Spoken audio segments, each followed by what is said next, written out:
I want to talk about the VFW. I'm going to give you some facts.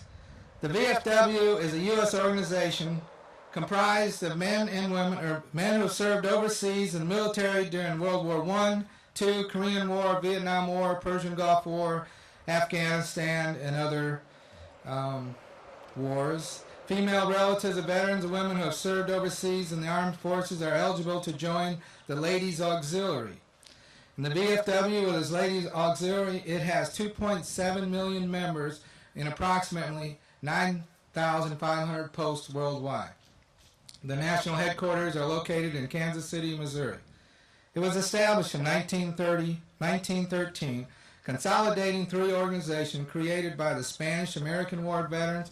From its inception, VFW has sought to promote patriotism and national security. Its paramount mission, however, has been ensuring that needy and disabled veterans receive aid. I want to say that again. That needy and disabled veterans receive aid. And beginning in 1922, it sold a paper flower called the Buddy Poppy to raise funds for disabled veterans for national service programs and relief for needy veterans and their family. The VFW fought for military pensions after World War I, planned the establishment of the Veterans Administration in 1930, lobbied for the GI Bill of Rights after World War II, and helped develop the national cemetery system for veterans. The mission: VFW works on behalf of American veterans by lobbying Congress for better veterans' health care and benefits. It also maintains a national-wide organization of employees and volunteers to assist with veterans with their VA disability claims. If they weren't here, would we be here?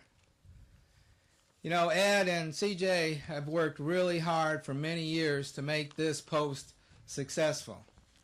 But like a lot of organizations, we are aging and it's more difficult. The reason I'm talking about it today is they need your help. This is important. If we don't remember and we don't take care of our veterans, who will? This is important. They need your help. They need your volunteer. They need your funds. And I'm grateful for the hard work they do. Pleasure to be here on Veterans Day as we celebrate the many contributions our veterans have made. God bless America and God bless this great community we live in. Thank you to all you veterans, because we all know freedom is not free. I really thank you for allowing me and the mayor and others to come every year and speak to you as we represent our constituents to, in some little way, come and tell you how much we appreciate you.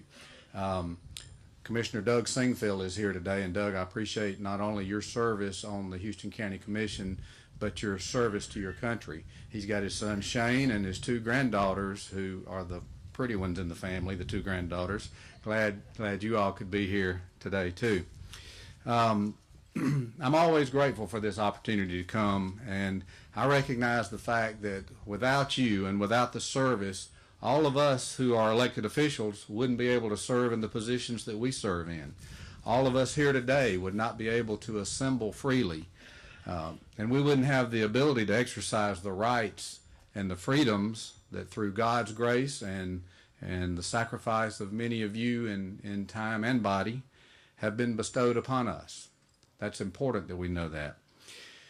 I know you all know over the last several months, if you're like me, you're glad last Tuesday came and went so I can watch TV without being persuaded one way or the other, or attempted to be persuaded one way or the other politically.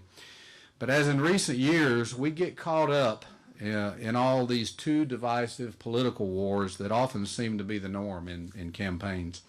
I often wonder, and as I saw the campaign come to a close, I wonder if those of us who run for political positions in government ever think about the many of you here today, the many serving around the world, and the many who have given their lives so that we can enjoy being free, including the opportunity to hold free elections. That's a huge thing. I hope we're not complacent about how precious that opportunity is, and maybe if we who seek to serve you at home thought more about what it takes around the world to maintain that right, we would treat the process with more honor. We would ask for your vote with more dignity. and we'd give more credit to our veterans for allowing us to give you choices in who serves in your government. Regardless if we agree with the outcomes of our free elections, we can all agree that the right to secretly cast your vote without fear or intimidation, a right our veterans have fought and died to provide, is enviable in our world today. We should not take that or other freedoms for granted, and should be reminded every day, not just today on Veterans Day, of our veterans who have served throughout the years to protect those freedoms. I noticed with great interest, and yesterday I was watching the Tampa Bay football game, and at halftime of that NFL game, hundreds of young men and women who'd volunteered to serve their nation and become colleagues of many of you here went out front and took their oath of their oath they take when they volunteer. What a great way to recognize Veterans Day and to show appreciation for our military. In spite of the unrest in the world today and the potential to be called to lay their life on the line at any time, not unlike many of you who have served, those brave men and women stood proudly in front of the world and about 80,000 fans in that stadium to proclaim, as you have, "I do solemnly swear that I will support and defend the Constitution of the United States against all enemies, foreign and domestic, that I will bear true faith and allegiance to the same, and that I will obey the orders of the President of the United States and the orders of the officers appointed over me, according to the regulations and the Uniform Code of Military Justice. So help me God." That's the oath of enlistment administered to all of our armed forces and administered to those young men yesterday.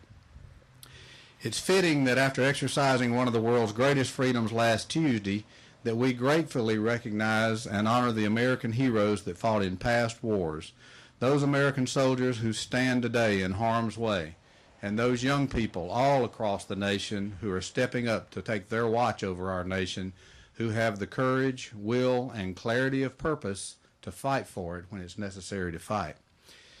As we speak, good men and women fighting overseas for our safety and well-being can enjoy a holiday or recognition today as they put their lives on the line. It's up to us to lift them up in prayer and give comfort to their loved ones here at home.